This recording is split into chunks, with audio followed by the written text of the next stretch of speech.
if that would have been at the end of the video, Justin would have edited it to where that's the end of the video is me going. Ah. Yeah. He would have done it. He's done that many times before. 3 times. Sure. I think I had one scream. Mm-hmm. There's me singing "Goodness Knows," which I think you did. That. I edited that one. You did that, and that was in the middle of the episode because the camera cut out for a little bit, so it's just. And then for the FNAF video, I jokingly was like, "Oh yeah, I'm gonna jump with the camera like I'm Foxy," and Justin was like, "No." And I was gone for that one. Fun times, fun times. Well, been playing anything interesting? I have. Right. Welcome back to the podcast, by the way. Yeah, last week I had finally beat the first Resident Evil, or I guess the remake of the first Resident Evil. And that one, I was having a lot of fun until like towards like the end of it where it really starts to drag. Yeah. And like you keep unlocking new areas you get to explore. And it's like, oh my gosh. It's like, I think once you get to like the residence area in there, I think that's where it should really start to end.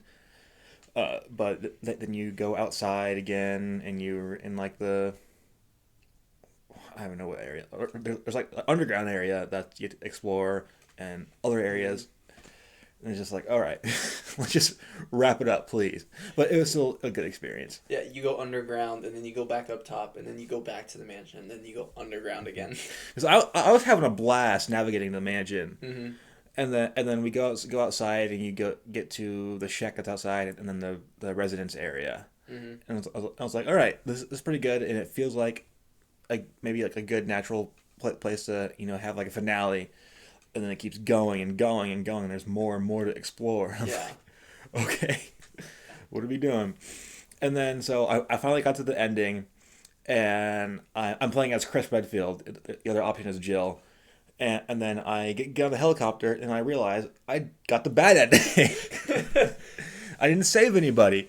Because I think as Chris, you have the options to save Jill and save Rebecca, who is a medic who joins you in the mansion and helps you out sometimes and can heal you. So that was a bummer. Rebecca was my favorite character, and I let her die. She was the GOAT. But I just went back and just watched the cutscenes. All right. Yeah. So I was replaying it around the same time you were, because I played it before, but it was a long time ago. And with Requiem that came out, I've been going back and revisiting too.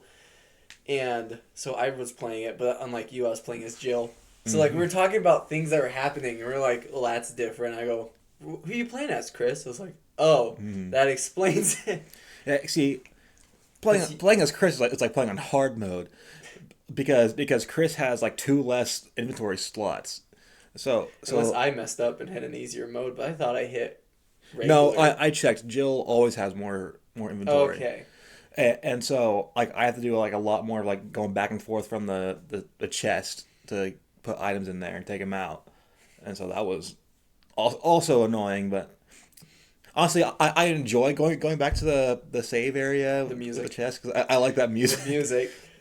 And I'm missing it in Resident Evil 2, but yeah, I'll take it because I don't have to save. Yeah. So playing as Jill, I did get the good ending, but then again, I've played it before, so. But yeah, because I was like, did you find Jill? You were like, no. See, it's not like I was just going around and not trying and just doing whatever. I was trying to get the good ending because I didn't know like what was going on and what. Like, because there's this sequence where you have to get these 3 floppy disks into these computers, and so I'm just trying to find the 3rd computer, which at the time I didn't know is what would unlock Jill from getting out of her cell in the lab, and so I looked it up afterwards, and what you're supposed to do is free her before you fight the final boss, which isn't. Well, you'll open it up, but then the final boss, you get a key that will actually unlock the door because you find him in a cell. Yeah, but if you beat the boss, you can't save her afterwards. Because I beat the boss and then went back and unlocked Chris because that's how I got the key. But you have to put in the 3 floppy disks in first.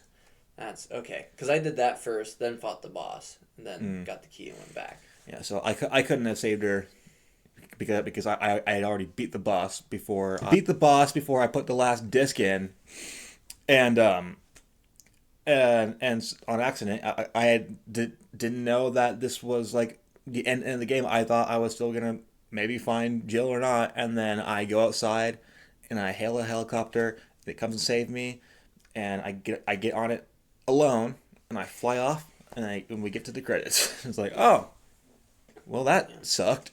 yeah. I saved Chris, and then I think there is an end cutscene where Barry, who is with instead of Rebecca, Jill has Barry. Barry's on the helicopter with you because I did look up other endings. I didn't have Barry, but I saved Barry in this one part Mm. that you can either trust because there's something. Barry is doing some kind of sketchy things. So there's a part where it's like, oh, Jill, trust me, and you have to try to save him from what's her bucket? It's the one thing you find in that cabin up at the top. Why am I blanking on her name? It's the weird creature that you double shoot with the Oh, magnum and Lisa Trevor. yeah, you have to save him from her, and I did that, which I don't know how he ends up. I did look up cutscenes. There's one where he's on the helicopter, but I did get the achievement to trust him and to save him. So I was like, I don't know if he got out or he just left. Mm. So I guess Yeah. technically I probably didn't get the best one because I think there is one where Barry is on helicopter with Jill and Chris, but I didn't get that one. And then what am I thinking of? You started two. No, I'm still on one. Oh, Uh, the Hunters. I hated the Hunters. they weren't that bad, I guess. Well, it's kind of like, oh, we're in zombies. Oh, and yeah. then all of a sudden, lizard people. So to save Rebecca, I think all I had to do was talk to her one more time, but see, because the last time I spoke to her, I was in the residence Mhm. and she was there because this is right after you find Wesker in there and then you leave, and so you unlocked a thing where she can like heal you like 3 more times or something Mhm. for free, but like that was so out of the way from where you need to be in the game. So like I never went back there to get healed because I'm not backtracking that far just for a heal. I'll probably get hurt more going back there. Mhm. And so I had no need to go back to Rebecca. I was just hoping that she would show up again at some point in the game. Didn't happen, and I guess I let her die. Oof. But now I'm playing Resident Evil 2, the remake. So much different controls, better controls than one. Even though I did enjoy it, but it's good to just be back to a more modern control scheme. See, if this ends up on some Resident Evil fans TikTok page, they are going to flame you for for liking the third person. I'm sorry. I mean, No. it's not even that It's different. it's a discourse online right now of like, oh, what's better, the tank controls and the over the head, over the top camera angle, or if it's third person. Mhm. Personally, I like the third person. I mean, I think it would be fun to go back Yeah. and play the original Resident Evil 2. But like for now, I mean, just to get the story, I would rather just play the Hmm. remake. Um, and then so in Resident Evil 2, you have the choice to play as either Leon or Claire. And since I played as Chris in Resident Evil 1, I decided to play as Claire, his sister. Yeah. And like I heard like that's the more emotional story driven storyline, and Leon's is more like the action packed one. So I decided I'll go with the emotional story first, and then I'll go back and do the action packed one because I gotta save Leon for last because Leon is probably gonna be more important going forward afterwards. Yeah. Because I don't know how many more appearances Claire has besides she's in 6, right? She's in Code Veronica. She's in 6. She's not in 5, I don't believe. But for like main lines, like the numerical ones. Yeah. Yeah. So, yeah, she's not Leon. You'll have Leon for 4, 6, and then Requiem. So. Okay. Yeah, because the reason I'm playing these games is I was watching Rick play some of the some of Requiem, and I was like, this is actually pretty fire. And so and then I know because like the Wesker reveal at the end of Resident Evil 1 wasn't really that surprising because first off he's sketchy anyway He's in the sketchy game. throughout the entire game. But I was watching him play Requiem and there was a guy that was a bad guy that looked Yeah. just like Wesker. Spoiler alert, in Requiem there shows up a guy, his name is Zeno, and I'm pretty sure he's a clone of Wesker. Yeah, so it's like it wasn't Wesker, but he looked like Wesker and he was Yeah. bad. It's like, oh, Wesker's probably bad. Yeah, no, I think I won't spoil anything for later games for you, but yeah. But I have been playing Resident Evil 2. I'm not that far in the game. I don't think. I got into a parking garage with Jill, so that's not far at all. I mean, you're on the same place as Justin was at when he started playing it, and he's been playing it for a while. He was complaining to me because all the backtracking and he was confused on where to go, and he didn't get the weapon in the weapons safe in RPD. Oh, Like there's a shotgun for Leon in there. I think Claire has a grenade launcher. yeah, I have that. Yeah, good job. Justin didn't get that and went to a boss fight, and I was like, Justin, you poor soul. Oh, the boss fight with The eye. yeah. I'm forgetting his name. He's the main scientist. He's married to the one lady. I immediately blasted him with the grenade launcher. Yeah, no, Justin. I was on the phone with him. He got to that boss fight, and I'm like, he's like, Rick. He's like, Rick. He's like, what do I do? I was like, do you have the shotgun? No. It's over.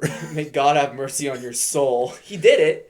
I was like, oh, good job, because usually I am just running around. So with he's playing as Leon. Yeah. So does Leon just have a pistol also? Leon starts with a pistol. Okay. Claire will have those 2 pistols, and Leon will just have a pistol. Okay. Yeah. Interesting. And then Leon gets a shotgun, and then I think he eventually gets like an SMG and a flamethrower, and then Claire has a and then there's also like a, the Magnum type gun, Yeah. really strong pistol. There is one for both of them that's in somewhere. So now I got like machine gun bullets, but I can't use them yet. Yeah.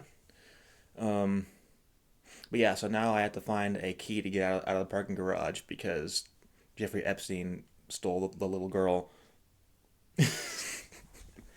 That is how It's the police commissioner. that is how that situation read to me. Is that this dude is a weirdo and he's trying to take this little girl. You'll find out more. Oh, I know. But for now, in my mind, this is Jeffrey Epstein. I don't remember. He kind of looks like the fat people from Little Nightmares. Yeah. There's a part where something will happen, and it just reminds me of that. I mean, I at first because like he's kind of in like a shadow when he first appeared, so I thought, oh, is he like a hybrid zombie that's just really smart or something? Like, no, he's just a guy. He's just a guy. He's the police commissioner. And then right after that interaction, you find a pamphlet that talks about all the great things he's done, and he's such a great guy. He supports abused women. He donates to charities and stuff. And you just met him, and he's like the worst person of all time. I mean, that's kind of real life too. Yeah. No, I will say when you get to 5, you need to let me know because we'll play 5 together. Because I think that would be. I did hear when you play 5 together. Because I've watched the full game of 5 because that was before.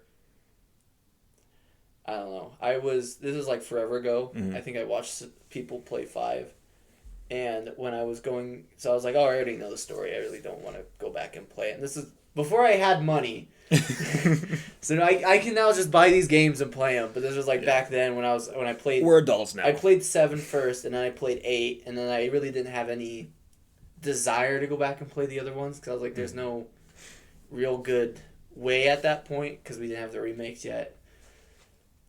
And I think I tried 1 forever ago, and I think I beat it. But then after that, I just really didn't want to do because all the other ones were like. I'm gonna sound bad. They were old. It's kind of I've watched gameplay. I recently have tried 2, the original version of 2, and it's a little rough. It's a little rough to get used to. But so I've watched people play 5, and I don't think I've ever watched anything on 6 because I heard 6 was bad because it killed the franchise. That's why 7 brought it back. But So I watched 5. I have heard that if you play 5 with a friend, it's a lot more fun than if you're just doing it alone. Yeah, I'll play those, and I want to play Zero at some point because I heard, from what I know, Zero came out with or like right before the remake of one Hmm. as like a promotional thing or something. So it's like a fun little prequel. So I'll play that. But playing two is like the first time I've really been scared of playing a game. It's like in one, there's times where it is like a little scary, especially because like there's a fixed camera, so you don't know what you're walking into. Yeah. But just walking down the But is dark hallways but in two, I'm like, I'm so but they're scared. not like up in your face is the hard Yeah. part. Like there's the stress that comes because I'm never stressed because I'm nervous about what's going on or what's about to pop up. I'm more nervous whenever something does pop up and I'm trying to aim. In Mm-hmm. the first one was more what I was getting like stressed about rather than like, oh, they're coming at me. Mm-hmm. Because also in one, they're a lot louder. Yeah. I think. Like you'll be wanting to come down a corridor and you'll just hear earring out. "Ugh." Yeah, You're like, or that are the loud footsteps that's like really squishy. And this one, like they're still loud sometimes, but sometimes they'll be a little bit more quieter and yeah. it's more subtle. Or when you finally see them, you're like, oh, I'm just gonna real quick run by you, and then all of a sudden they go. Hmm. And like you'll see corpses on the ground, and like you have to decide, am I gonna waste bullets shooting it in the head See to if it's alive. yeah, or like to just execute it before it does anything, or do I just walk on by and hope it doesn't wake up? Hmm. I will say, when I first saw, when they first revealed RE2 remake, when I saw those graphics, I was like, oh my gosh, it's like, geez, Yeah, because this came out what 2019 I can't remember. at this point. A long time ago, and I remember at the time, it was like I have never been a Resident Evil fan or cared about it until like the last month or so. and but I remember the remake of two coming out, and everyone was praising this game. Yeah. It was like one of the best games of all time. So I've always wondered about possibly playing it, and now I'm playing it, and I think it's a great game, but it's hard to play it for long periods of time Mhm. just because it's so stressful. Yeah, So like I'll play for like an hour and I'm like, I need to stop. yeah. So, um, yeah, that's the one thing that's rough right now. Because with Requiem, when Requiem came out, there was a lot of it's popular again, so everyone on the internet's talking about it. The worst part is watching people all of a sudden take a game that was getting praise and now just bashing it. And Yeah, it's just hard to watch it. that I'm like, happens with everything ever. because like even Resident Evil 7 and 8, they were very highly acclaimed when they came out. Yeah, I But now, remember but eight now, at least being praised. yeah, and now that's it was coming out, they're like, it's not Resident Evil. I was like, it's still very much Resident Evil. I don't get where you're coming from. Just because it's not the characters that you love and it's a new character, which yeah, Ethan is a little bland. He's pretty bland. He's just a guy looking for his wife and then a guy looking for his child. But he has some of the most realistic reactions to some of the crap that's going on. It's not even funny. Like there's a part where he does one of the puzzles. He goes, "Who the heck builds this stuff?" And I think that's funny. That's like, what I'm thinking, dude. or there's a part where there's a certain thing that happens. He goes, "Well, that's special." I'm like, that is. But I think the most realistic character so far has been Grace reacting to these situations. It's like in the mansion, I feel like that makes sense for it to be really elaborate because it's probably some psycho rich person who started all this. It's his mansion. I would expect that to happen. But like in two, the police station, like they have this ridiculous explanation. Oh, it used to be an art museum. Why is there still hidden corridors in an art museum? What is going on? Why you haven't like you still kept a bunch of the artifacts and stuff and just leave them around? Yeah, no. At least Okay. with the police station, at least it isn't just some uh, big house in the bayou that has these puzzles. Mm-hmm. But no, because the first one I ever played was 7, and what's crazy is everyone's hating on him now. But I was like, you do realize 7 saved the franchise. That is one thing that just boggles me that they're hating on it now. I was like, they're like, we want stuff more like 6 where we have all these characters together. I was like, 6 was panned. Like everyone hated it. I'm like, I don't know why you want that again. It's not gonna be good unless they actually do a better job this time. But I mean, because from what I've seen from 5 and 6, is that they're action games, yeah, and from what I know of 7 and 8, is they go back to the horror aspect. yeah, eight kind of 8 gets more to the point of like 4, because 4 was the point where it started to go action, but it still had that like tense, and there was some like bodily horror type stuff with like the villagers, how they're like they'll get back up and come at you. But 7 was very much more horror. They went to first person, which some people didn't like. I like it because it actually made me feel 10 times more stressed in that situation. 8, it's first person, but later they went on to give you a third person mode that feels a lot more like 2, per se. Okay. And then with Requiem we now have you can switch between either one, and they recommend Grace being played in first person because it has more of that feel of 7 and 8. But then Leon's more recommended for third because it feels like 4. Okay. Which I will say I recently went back and started playing Grace again, but in third person, and it feels so much different than when I was playing Grace the first time. Yeah, Because I heard you like yelling at there. Like, oh, that's different. Well, it's because there's a zombie that'll scream at you, and you saw this. She Oh, I did screamed at see me, and like when you're in first person, your vision goes blurry, and you kind of have a little sway. But like in third person, you just straight are just swaying, like the reticle. Is that what it's called? Reticle. The part that you aim with was just swaying. Like the crosshair. Crosshairs. Yeah. Yeah.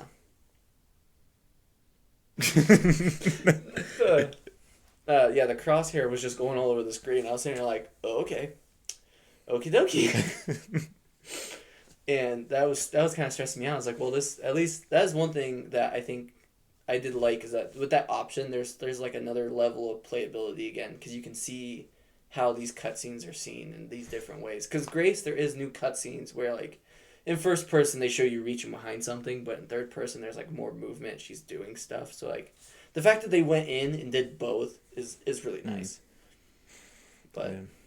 Well, I'll get to that game eventually. Yeah. I got 7 games to get through Yeah, after 2. On my replay, I went on a harder difficulty, then went to classic mode. And in classic mode, Grace has to use ink ribbons.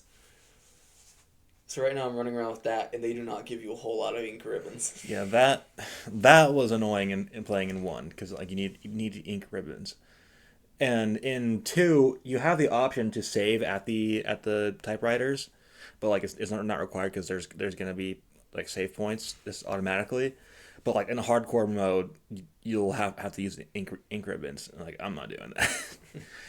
I have no desire to beat these games on the hardest difficulty. You don't want infinite ammo?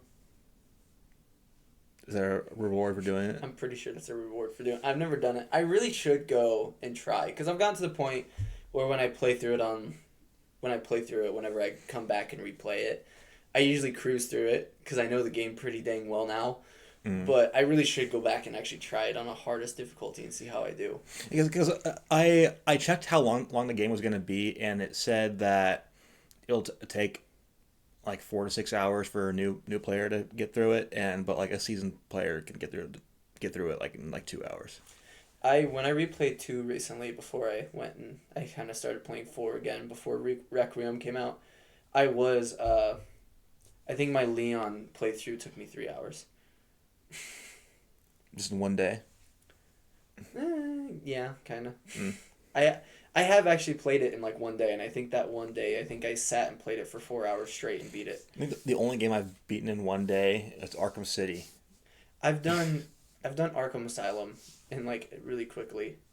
Because just I don't remember if it was in the summer or like a winter break, or just I had a day off or something, but it just I started playing Arkham City in the morning and lost track of time. Next thing I know, it's Protocol 10 is happening, and it's the end of the game, and oh, it's over.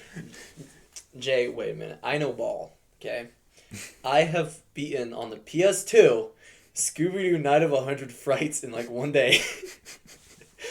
And what's crazy is there was a boss fight in that game I did not understand at all. And like I couldn't beat it for the longest time when I was like probably like 8 to 10. Couldn't beat it. I went back when I was like maybe 15. Finally went back into the game because I was like, you know what? I never beat it. I was at the final boss. I never beat it because I wasn't one at that age. I wasn't looking up tutorials, and I still didn't before I did it. I went in, and I was like, okay, what do I got to do? I found out that the boss fight requires you to do a ground pound on the monster's head, and then you use like a dash where Scooby will put on a helmet and hit him, and he'll go flying forward, and you're supposed to hit him into these electrical beams. I did not know that, so I never beat the boss for the longest time because I was just stupid and never tried that. There are so many games that I played as a kid that I couldn't beat, so I either just stopped playing it or I had a friend beat it for me. Yeah. Like there's like the Transformers game, like the first movie game. There's a section that you get to where you're playing as Bumblebee and like you're in this lab or something, and like you have to race out of there like, on like a timer. I could never beat it. Still haven't. I probably should just try it. Yeah. And get out of there. I remember I went in, like when I went back to go see if I could beat it. I was like, you know what? I'm gonna play through the entire game again just so I know it. So that was like the day that I literally rushed through the game. I think it only took me to the morning to the afternoon because I was still just I was enjoying it. So like I was taking my time at the same time of just rushing, because I was trying to get all the monster medallions. There's like medallions that'll go into a museum. It's the same company. I think it's THQ. So same people that did Battle for Bikini Bottom. So it's actually a very solid Scooby Doo like tie-in type game, like how Battle for Bikini Bottom is. THQ Nordic, please, for the life of me, you will have My Life Is Yours if you remake this game. I will pay for the deluxe edition. But speaking of Battle of Bikini Bottom, I'm not sure if I talked about it in the pod. Like I first played that original game on the PS2. I've told you the story, but I'll tell the pod. Because the PS2, you needed a memory card to save your progress, and as a 5-6 year old at this time, I didn't understand the concept of a memory card, and so I would never put it in and save, and and so I would always just play it as far as I could, and whenever I stopped and came back to it, I'd have to restart all the way over. And so I never I never finished the game. I never got that far into it. And so now that I've played the rehydrated version of the game, the remaster, like half of the game is like nostalgic to me, and then the rest is new. This is brand new to me. Yeah. On the Scooby Doo game, we had 2 memory cards on ours, and I remember same thing as you. I did not understand how to save it all. Mm-hmm. So like. I was going to, because there's like a mystery machine that you go to, and that's how you save your progress. And there was like slot A and slot B. And I would go into both slots, and I would just save every part. Because like I was like, how stupid was I? There'd be like an occasional instance where like I would put it in there, and then it would start me in a spot where I saved. I was like, oh, this is helpful. And then and I play, and then I won't do it again. No, so that Scooby Doo game and the I had a Superman the animated series. I think it was one that was I think it was like Apocalypse something. That Scooby Doo game and that Superman game were like my childhood. But I don't think I've ever gotten past the first like 4 levels of that Superman game, because there was a part where you had the button mash to like stop a dam from collapsing. And I could never beat it because the worst part was you had to go collect these one things, fly them over to this one spot, put them in this one thing, and then the dam would start collapsing, and then you had the button mash. And if you lost, you had to go back and restart taking the stuff over. And I could just never do it because I wasn't good at button mashing. It would take me off. I was sitting there. I remember I would complain to my mom. She's like, "You'll get it someday." I was like, "No, I won't." I was through the controller. Yeah, and then. Yeah, the games that really got me into playing games more were the Lego games.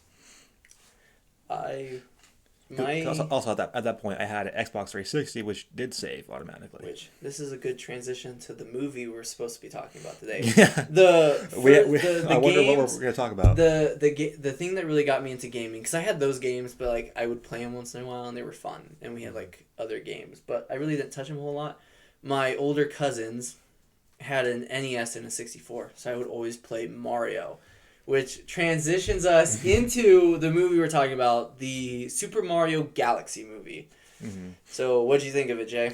I liked it. I had a good time. I rewatched the first one before watching this new one, and I don't know why. I remember liking the first Yeah, movie. me and you went to Yeah, it. and I remember liking it, but then just over time, I guess it got distorted in my mind to where I was like, oh, I'm probably gonna hate this movie. I'm not gonna like it. Well, I think what happened because there was a time where we were just at your old house, Hmm. and we had put it on just to watch it, and I remember I was just bored out of my mind watching it for some reason, and so I was like, oh, this is a boring movie for even though I liked it when I watched it the first time, and so now there's been a lot of time that's passed, and so I'm rewatching it. I'm like, oh, I'm having a good time, Hmm. and so I gave the first one a 4. I gave this one a 4. I think they're about on par with each other. I mean, and this is coming from someone who's not a huge Mario fan like he is. Um, I I played Mario Kart. Everyone has played Mario Kart. I when I was little, I had a family member who had a Wii, and I think I played some of like original Mario on there. Hmm. But I was like 5 or 6, so wasn't good at it. Yeah. But yeah, this movie, I guess before spoiling it, I think if you're a Mario fan, you're gonna like it. If you're not, I think you're gonna if you like the first one, you'll like it. If you didn't like the first one, won't like this one. uh, but yeah, I'd recommend go see it. I mean, especially if you have kids, go see it. There were a lot of kids at our theater, and they were having a great time. Yeah. I can hear them cheering. And usually, when you hear kids being loud in the theater, it's annoying. But I feel like for this kind of movie, it was pretty endearing. Yeah. Uh, yeah, like you said, I rewatched the first one before I went to it, which I'll put the first one on once in a while just for something on the background once in a while, or if I'm just laying in bed and I got nothing better to do, sometimes I'll watch it. But I really enjoyed the first one. I also gave it a 4 because I didn't think I reviewed it. I don't think I put it on Letterboxd first time I watched it because I don't think I really was into it, like Letterboxd. Yeah. But now I think I put it as a 4. This one I also gave a 4. I think they're fun movies. I said, like, some people like to use the thing of like, oh, it's a kids movie, and like, oh, kids movies could. But I was like, but Mario isn't that franchise that's going to have this big, really deep meaning story. I was like, it's not. Yeah. I said there is, like, if you play the games, you're not gonna go into this movie expecting that. You're gonna expect some Easter eggs. You're gonna expect the usual story of, hey, there's this thing that Bowser is doing. We have to go stop it, or Bowser Jr. per se for this movie. But no, I think if you, like he said, if you enjoyed the first one, you'll enjoy this one. If you didn't like the first one, you're definitely not gonna like this one. Yeah, I mean, I lost my train of thought. I don't know. Yeah, sometimes it's good just to go watch a fun movie. And yeah, I will say, like, these movies, there's not a whole lot of plot, but like there's enough plot that the movie's moving, and it moves in a generally, like, it makes sense in the way that it moves. It's like, oh, Yeah. they're out there, we have to get there, so there's going to be events that'll get them there. It's not like you can't take this movie and compare it to Wall-E. That's not how it works. Or Spider-Verse. Those are totally different franchises, or like, let's say, worlds than this one is. And the highlight for me is the animation. I think this movie and in the first movie, the animation blew me away. I mean, it's some of the best animation I've ever seen, and it's insane that they had a 3-year turnaround from the first movie to this one, and it still looks just as good. So take notes, Sony. But yeah, I mean, like, just a good looking movie can do a lot for it, because like there's a lot of movies that I like a lot that aren't really like that much, but just it looks great, and that just does something for me where it's like, oh, this I enjoy looking at this movie. I like watching it. Yeah. One thing I want to talk about, which I was a little nervous about, because I think I said it last time we were on the pod. I was a little nervous about because we had it announced that Fox McCloud was going to be in the movie and Glenn Powell was going to voice him. I did find out that Glenn Powell actually went to Nintendo and like reached out to them and was like, hey, I want to voice Star Fox. So he went out of his way to like wanting to voice the character, which is awesome because we haven't had Star Fox in like 10 years.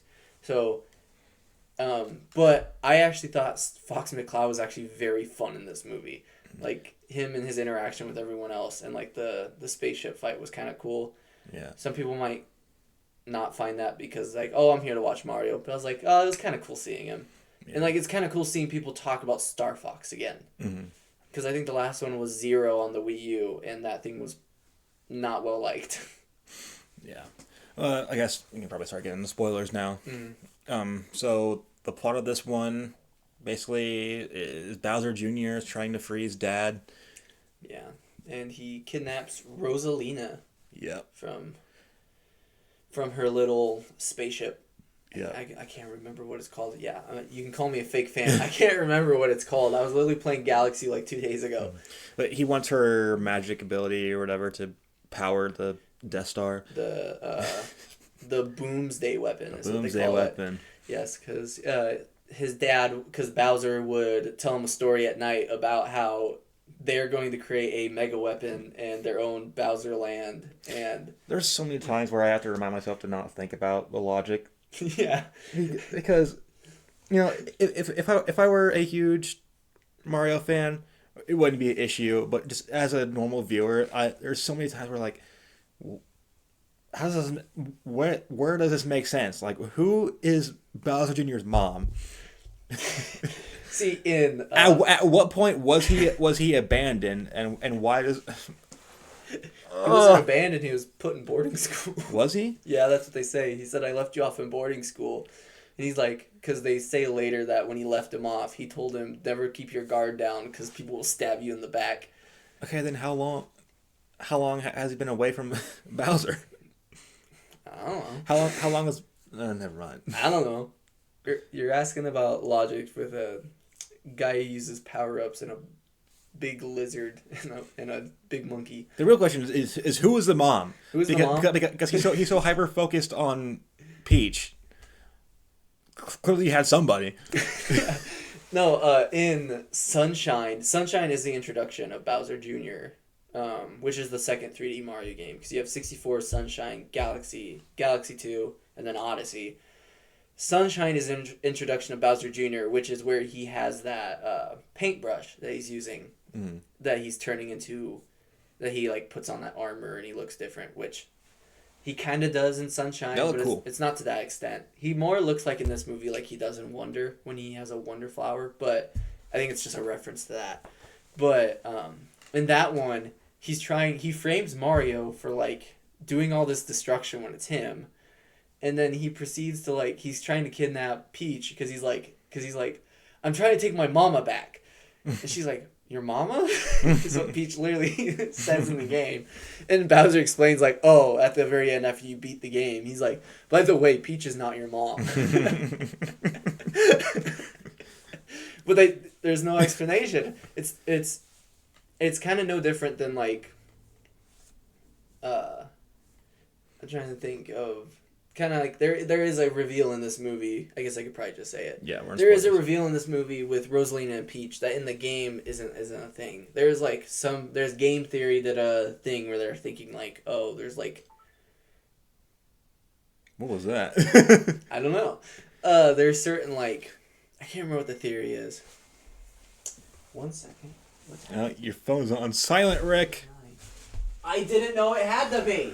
Ah! How do I do it? There. No, it's out. Okay, back to what I was saying. Is this working? Actually, what time was that? It's like 39. We were worried we weren't going to have a whole lot of time, and we were at 40 minutes. What we were yapping about. I mean, it was a good yap. It was a good yap. It's a great conversation. I was like, we're moving. Yeah, we're moving. Maybe it needs to be me and you more. Exactly. No, but so in the movie they reveal that Peach and Rosalina are actually sisters. Rosalina is the older sister of the Peach, and they're like made of stardust, and they were living on a planet, and then when they put their hands together, they can create things. Which I think is, I don't know how some people are gonna take it. I haven't really looked up anything of like reactions to that reveal. In my opinion, I really like it because for Rosalina in Galaxy, there isn't a whole lot of like backstory. There's just they show that she lived alone on a planet. She lost her parents, and all she had was a Luma. And then eventually, over time, she got old enough, and she was kind of protecting them, and is their, as they say in the movie, their mama. Mm-hmm. So it's pretty much the same thing in this movie, except now Peach is related to her, which I really like that there is a connection, which is really the driving force of the plot, is Peach trying to find Rosalina, which was a really good arc for her. I liked it. I said, like, she was, like, because usually you show, because, like, you think, oh, Peach is not going to be all frustrated, angry, and whatnot, but, like, throughout the movie, she's just getting overly frustrated because she can't find her. And, like, people keep getting in the way. Because when watching the first one, you have the flashback of Peach showing up to the Mushroom Kingdom, which, by the way, the Mushroom Kingdom, it's got to be the worst nation of all time. They really need to invest in a military. How can you get attacked this many times and not have a military? Like, defend yourselves. And every single toad there is useless. Besides, there's one toad. There's one toad. There's one toad who actually does something. Yeah, one toad whose name is Toad. But the rest of them is run away at any conflict. Like, are you serious? Well, they got Peach. Okay, but what were they doing when Peach was a child and they were raising her? I don't know. Maybe Bowser wasn't going after her at that point. Okay. But, like, if a wild animal showed up and tried to kidnap Peach, what were they going to do? I have no clue. Stop, drop, and roll? Probably. But, okay. Probably Peach was just on demon time as a baby. Probably. There's no other explanation of how she survived under their care. But, so when Peach first showed up at the Mushroom Kingdom in the first movie, I thought that it was going to be headed in a direction where we learned that she is from Earth, and that we would eventually learn who, like, her human parents are, which she doesn't have. We learned that she's made from stardust with her sister Rosalina. So it was an interesting twist for me, I guess. Yeah. And then then the main plot is mostly Peach trying to find Rosalina, but then since she leaves to go look for Rosalina, the plot for Mario, Luigi, and now they introduced Yoshi, which I loved Yoshi. He was funny. I said Donald Glover voicing him was funny. Like, you can't tell it's him because he's doing the Yoshi voice, but, like, it's still funny thinking about it because all he's going is just Yoshi the entire movie. I thought Yoshi was fun sometimes. I thought, do you really need to be here? I mean, yeah. I think generally he's just there because I guess it's Galaxy 2. He's a big part of Galaxy 2. There's also so much of new character shows up. Oh, yes, you're part of the gang now. Yeah. Because that happens in the first movie when Mario shows up to Mushroom Kingdom and shows up to Peach. Is like, hey, help me find my brother. And she's like, okay. Well, I mean, she does put him through a test. She's like, I'm only going to let you come if you can at least, like, prove yourself. Yeah, but it's still, like, she was just completely willing to trust this person. And I gotta stop thinking about it. I guess, in my opinion, it was a fact of him, like, showing up and being like, hey, he's with Bowser. And so she's obviously doesn't like Bowser. And he's like, I'm trying to save my brother. And then she puts him through the test and finds out he doesn't give up. And she's like, oh, I guess we'll see what he's made of. And if he dies, he dies. But, like, she was completely willing to do this on her own before. And this guy shows up who she doesn't know at all and was like, all right, join me. Even though she's completely capable by herself. Yeah. Mario has to be there. Stop thinking about it. It's Mario. Stop thinking about it. He's the main character. But no, so she leaves to go find Rosalina with Toad. Toad goes with her. And so she leaves Mario, Yoshi, and Luigi basically. She leaves Mario in charge, but Yoshi and Luigi are helping. And so there's like a really cool sequence where they kind of do a lot of shots from the games, kind of, and just show new power-ups and just more of the Mushroom Kingdom, where they have like a map, and the map has like the level design from the game.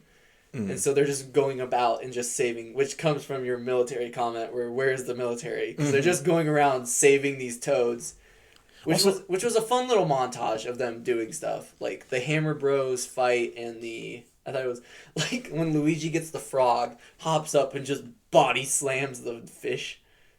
Mm-hmm. I thought that was funny. That made me laugh because the way the fish looks when he gets slammed. Just... In the first movie, isn't there a moment where, like, when Mario first shows up at the castle, that there's toads with, like, staves? Yeah. Or what, spears? Yeah. What do they do? They're just protecting the princess. Even though she You sure about that? Even though she probably does a better job. No, but so I hate the Mushroom Kingdom. they're doing all that while she's gone, and eventually a UFO shows up. Mm-hmm. Because first they go to talk to Bowser, because Bowser's like, "Hey, release me! I want to be big again." They're like, "No," so you're just gonna kill us. And so, eventually a UFO shows up, which is pretty much straight how the game goes in Galaxy, except a little different with like who's there and what gets taken. Because in the game, the UFO shows up, cuts a hole around the castle, and takes it up. But Peach and Aluma are up there with it.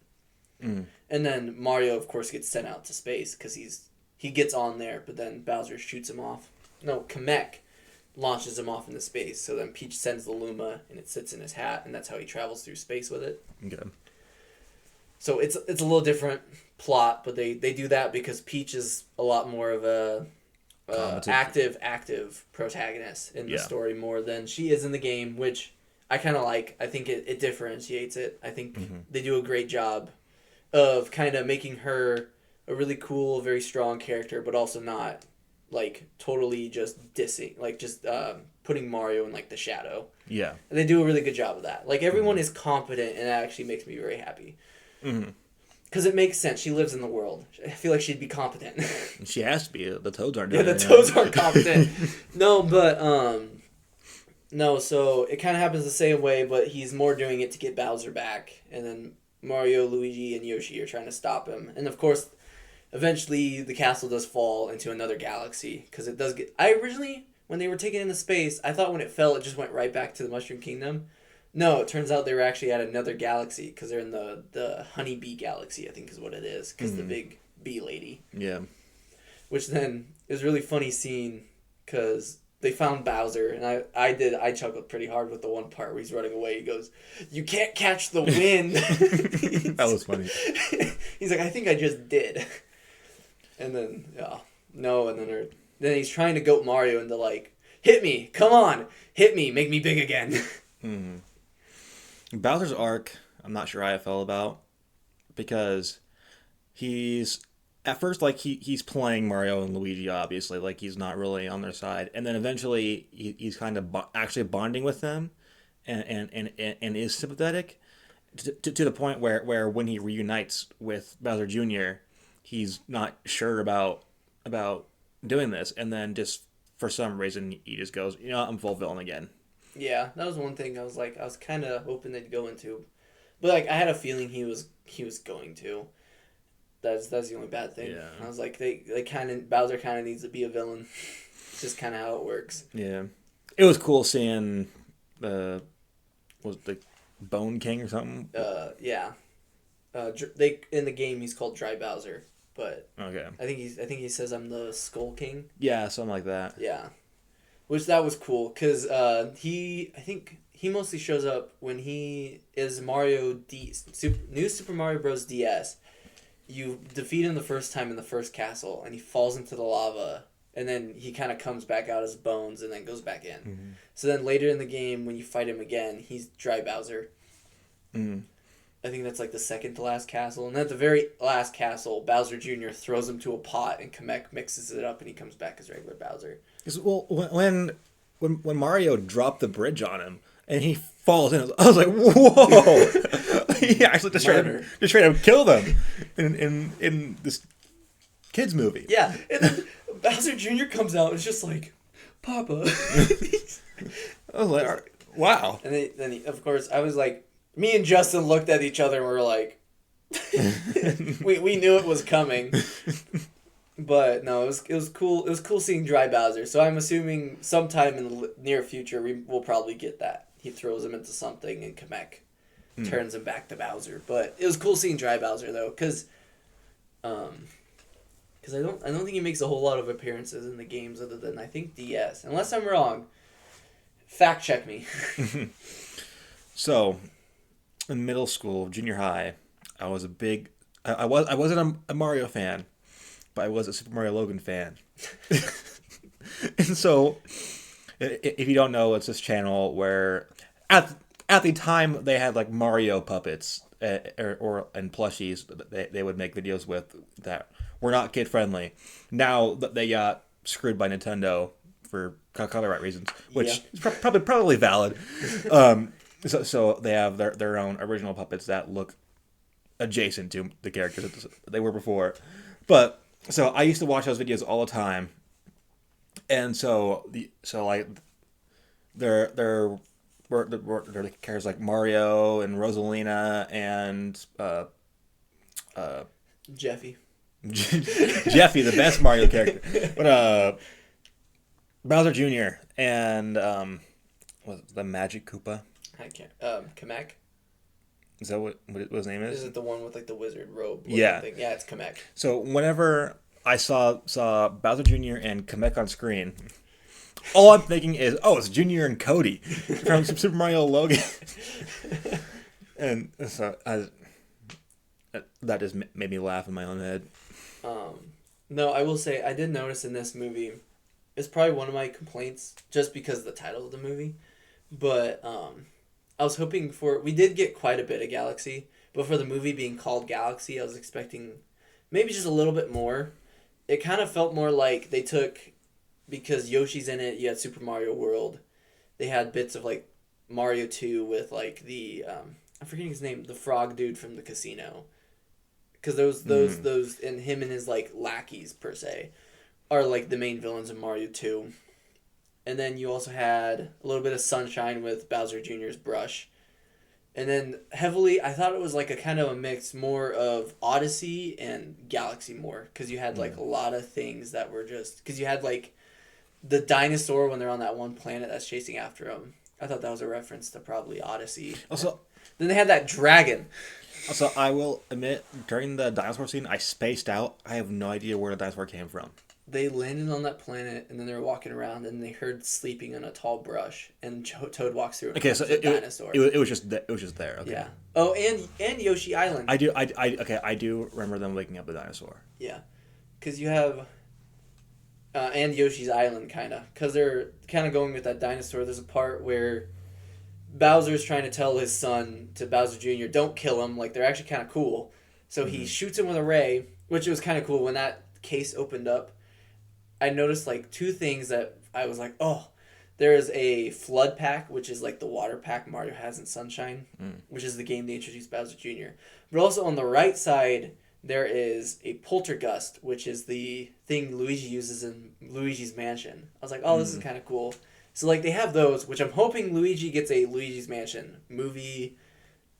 That would be cool. I would love that. Like in October, that'd be a fun little movie. But because there's like other things of like, I'm assuming EGAD made them because Kamek has an EGAD mug, which he's the one who makes. I think in the Sunshine game, he makes the paintbrush. He makes the flood pack. He also makes the poltergust.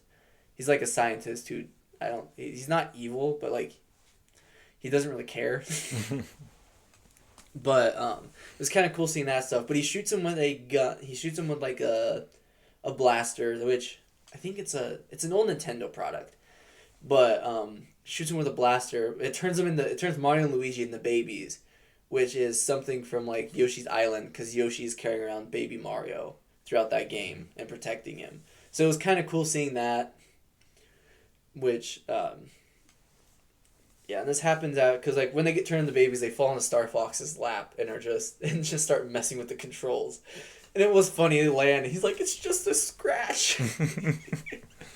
But eventually they get it and they end up shooting the dinosaur with the gun, and it turns him into a baby. And it's kind of funny because later they're like, Peach is frustrated because she's like, we're not close to Rosalina, and we keep adding dinosaurs, and it cuts over, and it's Yoshi and the baby dinosaur in the ship biting cords. See, when the dinosaur showed up, all I kept thinking about was Meet the Robinsons, because like we had just watched that. Yeah. Like what, last week? Yeah, I think it was. And so I'm just thinking of the big head and little arms. I don't think we quite thought this through, master. The movie's so peak, dude. I never caught that joke in the movie where it cuts to the notebook and when he writes, I gotta find that kid. He writes, I gotta find, insert bad word, that kid. I never noticed it as a kid. Because it was just all the... It was like the little jargon, the symbols. Symbols, like star / hashtag. At sign. Yeah. I was like, because we were sitting there, we're like, wait a minute. Wait a minute. Wait a minute. Goob, what you doing? This is a kid's movie. It's a kid's movie. Disney as... There's so many movies you go back. Mm-hmm. My goodness. But I said it was kind of... That was another thing in this movie. Yeah, because Nintendo, they're definitely not friends. Stop with that propaganda. Recently, Nintendo came out and was like, Mario and Peach are just friends. Thank goodness this movie does not follow that. Because that was one of the sweetest parts of the movie is like their friendship / what could eventually probably be a relationship. I hope they do go down that route instead of just won't they? They're friends. I don't want that because it seems very much that they're gonna. I hope they're gonna be a thing because this movie very much hints at it very heavily with like him giving her the gift and all that. And that was funny with Luigi being like, "Do you have feelings for the princess?" And he starts singing and he's. That dance, that was kind of funny. And, like, Mario, like, backing her up throughout the movie when, like, the Toads are like, you can't leave. It's like, yeah, of course she can't leave. You guys don't have military. But and then Mario being like, no, she'll figure it out. And then, like, later on with that same scene where she's frustrated and kicking rocks, he's like, can I be not frustrated with you? Because she's like, princesses don't get frustrated. I was like, that was really sweet. Yeah, that was a good moment. And then, of course, when Dry Bowser and Bowser Jr. are chasing him, and she's trying to save Rosalina, he shuts the gate and goes, save her, and goes back to fight him alone. I was like, Aura. Aura. And he holds his own for, like, a little bit. Yeah. And then eventually Yoshi and Luigi show up, and we get a really cool fight scene with them using power-ups that are literally just straight from that game. The cloud where you... The power up that's a cloud that you can just spawn clouds below you so you can get up to higher areas. Yeah. The drill hat, and then Yoshi has one where he turns into a really big ball, which I think that one he blows air out of and he'll fly around. But I said it was cool seeing those. Whenever Yoshi would eat somebody and put them out as an egg, I was like, what is that? What? That's what he does. It's a strategy in Smash Bros. You stand by the ledge and you eat somebody and you poop them out as an egg and they can't get out so they just fall. Huh. Jay's like, I know who I'm playing next time. No, I'll play Smash when they add Leon Kennedy. What is this? Some kind of Smash Bros? No, but so I said it was cool seeing those power-ups and at that point eventually they finally get they get the brush away from Bowser Jr. and he's like, finish it, Lou, and he paints. There's a really old Nintendo product. It was like these little games, handheld games that were like, I don't know how to say it. You know, like old football. I don't know how to explain it. They're I know what you're talking like about. little just 8-bit little things on. They don't have a whole lot of power. They don't do a whole lot. Like let's say two characters like a trampoline. You have to bounce back and forth to keep a ball going. That's what that little Game & Watch guy was called. It was called Game & Watch. So like Luigi paints a Game & Watch guy and he's fighting Bowser. He's also in Smash, so it was kind of funny. But he eventually gets the hammer and just slams him and in the face. Just destroys it. Yeah. That was funny. And of course Bowser Jr. makes a big dragon to fight him, which literally looks straight pulled out of Mario Odyssey. There's a boss fight where you go to a really realistic kingdom and you fight this really realistic looking dragon in a Mario game. So it was cool to see. And it was also cool Mario gets this little red star, which in Galaxy you get at the end of the game and you can fly around how he does in that fight. And eventually, saves Bowser Jr. And then we finally get the Rosalina and Peach finally reunite. Yeah. Where she's like, hey, you need to come to me. Like, I need you to try. That was a powerful scene. I Yeah. thought just because Rosalina is being drained. She's of dying. everything. Like she's becoming clear, pretty much, is what she looks like. And what because like you have to think about yourself in that situation of being able to you're being drained of all your energy. You have to crawl to the one thing that can save you. Yeah, I think that's what made me really like the reveal of them being sisters right there, and like she couldn't remember, and like right there she's like watching that. I was like, this actually kind of makes me feel a little tense. I know she's gonna live, but I was like, this makes me feel really bad. Then I do have to wonder, why did Rosalina never seek her out before? Plot. because like she has a whole storybook telling the story of like the last movie. Yeah. So she knows everything about Peach. Yeah, she knows everything about Mario too and what happened in the last movie. Yeah. Because the kids are like, we want to hear about the plumbers. And like at this point, she's not in trouble at all. So what was stopping her from? I don't know if it's like something with you just use the excuse of, oh, if they bring their power together again, they'll be in trouble again. But at this point, she's old enough to defend herself, so we needed a plot. Don't think about it. It's Mario. Yeah. No, but I would say it's a fun time. If you love Mario, go see it. Yep. Oh, Mario does finally get his kiss at the end. On the cheek. That's fun. Mm-hmm. Oh, I was about to just end the conversation on this, but I just remembered something that made me really laugh. The scene where they're like, the Lumas are like, we want to see the castle. Like, oh, we'll go see it. And Mario and Luigi are like, they get there. Where's the castle? It died. It's like that. That was funny. I mean, pretty much.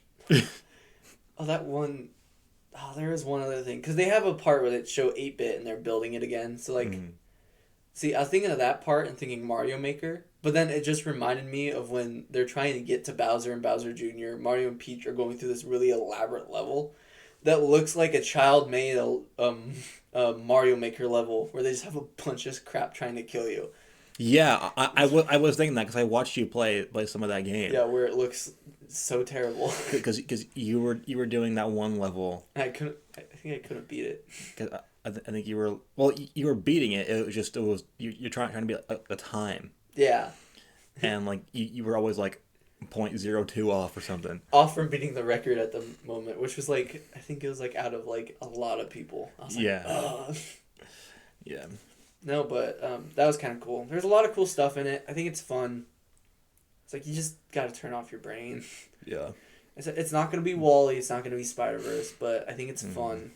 It's not The Godfather. It's not The Godfather. Sometimes you just have to. You got to have fun. Have fun, man. All I got to say is 2 of my childhood goats have great movies, and I'll rest easy knowing that.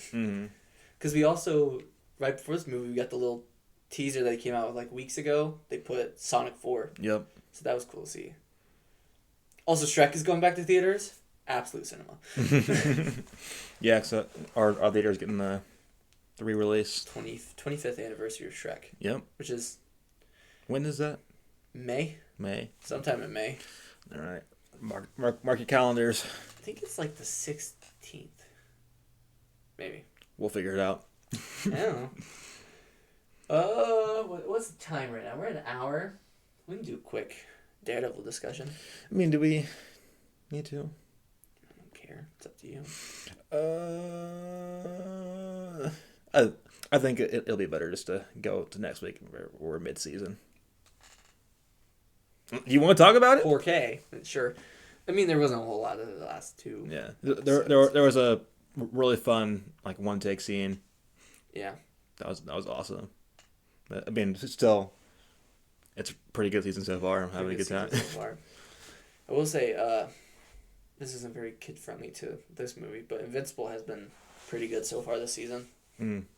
So it's kind of nice. I'll watch Daredevil on Tuesday, and then I have Invincible on Wednesday. How far are they into Invincible? I think episode 5. And there's gonna be 8. Yeah.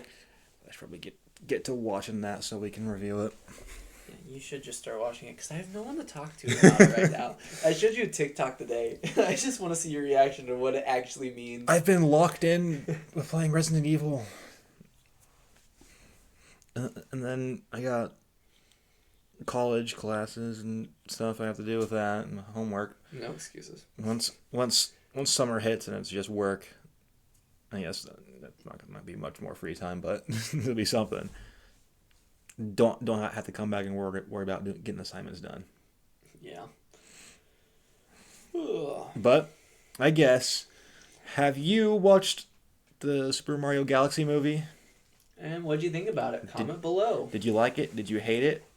If so, why? Why? If you hate us, tell us why. Yeah, because we don't know why. You guys never tell us why you hate us.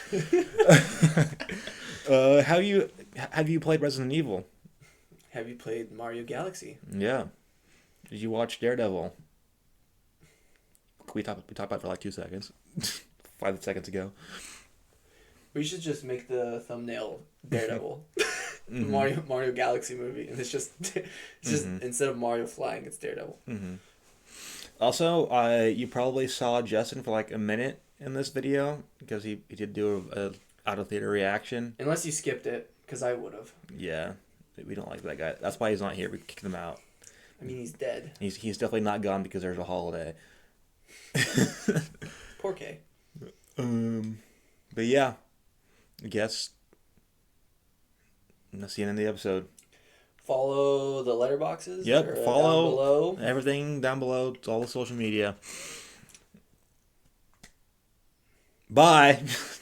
See you later. Sayonara, suckers. Where's everyone going? Bingo. Wrap it up.